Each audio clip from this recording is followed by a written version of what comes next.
जय हिंद दोस्तों, स्वागत है आपके अपने चैनल इंडिया क्राइम एक्सप्रेस में। और जनपद गोरखपुर के गुलरिया थाना क्षेत्र का संवेदनशील इलाका करमहा बुजुर्ग, जहां पिछले 5 अक्टूबर की रात दुर्गा प्रतिमा ले जाते वक्त डीजे बजाने को लेकर विवाद हुआ था, जिसके बाद से डीजे का तार खींच दिया गया था। एक समुदाय के द्वारा मोबाइल पटक दिया गया था। मस्जिद के पास से गुजरते वक्त ये घटना हुई थी। जी हाँ, 5 अक्टूबर की घटना है ये, और जिसके बाद से हत्या का प्रयास भी किया गया था। इस मामले में दोनों पक्ष, दो समुदाय के पक्ष आमने सामने आ गए थे। उसके बाद से छठ पर्व पर दूसरे समुदाय के लोगों ने इमोजी बना के भेजा, जिसके बाद से दोनों समुदाय फिर आमने सामने आ गए थे। इसी घटना को देखते हुए इस बार पैदल मार्च किया गया है गुलरिया पुलिस के द्वारा, जिसमें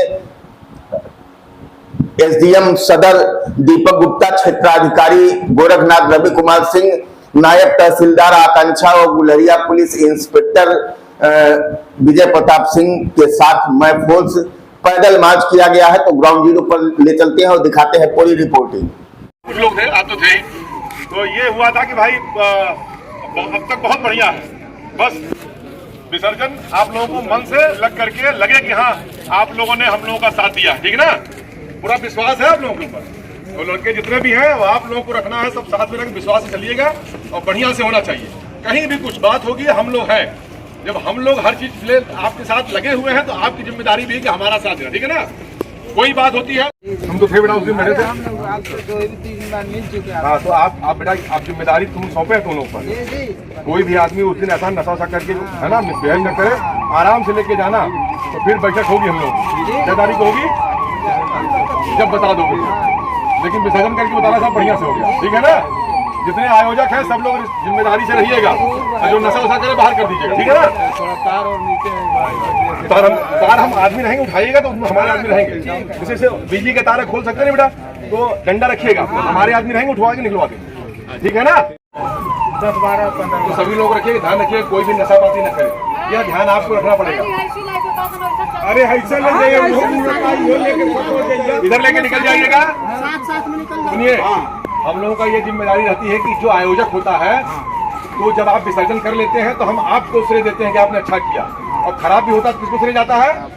जो आयोजक होगा। तो ये आपकी जिम्मेदारी है कि बढ़िया से सबको, जो अच्छे, जो नशा वशा क्यों किनारे कर दीजिए उसको। अगर नहीं मानता है तो हमारी पुलिस रहेगी, थमा दीजिए, ले जाइए साहब, बात छोड़िए, ठीक है ना। ये हमने बताया था ना बेटा, तो ये करिएगा और बढ़िया से ले जाइए, कहीं कोई दिक्कत ना हो, ठीक है। इसी रास्ते निकालिए और शांतिपूर्वक निकालिएगा, किसी प्रकार का कोई वो न रहे। फोर्स आपके साथ रहेगी, लेकिन आप लोगों को भी अपने मर्यादाओं का ध्यान रखना रहेगा। ध्यान रखिएगा, किसी प्रकार का ये जिम्मेदारी आयोजक की रहती है। यदि कोई समस्या आती है तो फिर हम आयोजक को ढूंढते हैं, तो यह आपकी जिम्मेदारी है कि अपने लोगों को समझा बुझा के इजी गोइंग चलिएगा, ठीक है ना। क्योंकि ये त्योहार है, ईश्वर हमको आपको फलित तभी करेंगे जब हम इसको शांतिपूर्वक बनाएंगे। ये आपसे मैंने कहा था ना उस दिन, और ये भी कहा था कि अगर आप बैठा अच्छा हो जाए क्या रहेगा, क्या बताओ। हाँ, तो ये अवसर आएगा ना कि नहीं आएगा, तो इसको ध्यान रखना सब लोग। हम इसी विश्वास के साथ हम लोग हैं, पूरी फोर्स हमारी है, और सभी लोग इसको ध्यान रखिएगा, ठीक है ना। बहुत बढ़िया से एकदम महसूस न हो कि पुलिस की आवश्यकता आपको है, भले पुलिस रहे, ये लगे कि नहीं ये गांव के लोग बहुत अच्छे हैं, ठीक है ना। तो ध्यान रखिएगा, और आपकी रिस्पॉन्सिबिलिटी भी रहेगी कि आप सुरक्षित जाकर के वहां विसर्जन करा दें, और कोई अगर नशा वशा करता है उसको बाहर कर दीजिएगा। ये आपकी जिम्मेदारी, क्योंकि हम आपको भी ढूंढेंगे बात है ना, किसको ढूंढता आदमी, आयोजक को। तो आप ही की जिम्मेदारी है, जो आदमी गलत रहेगा उसको हटा दीजिएगा, ठीक है। चलिए बढ़िया से करिएगा, ठीक है।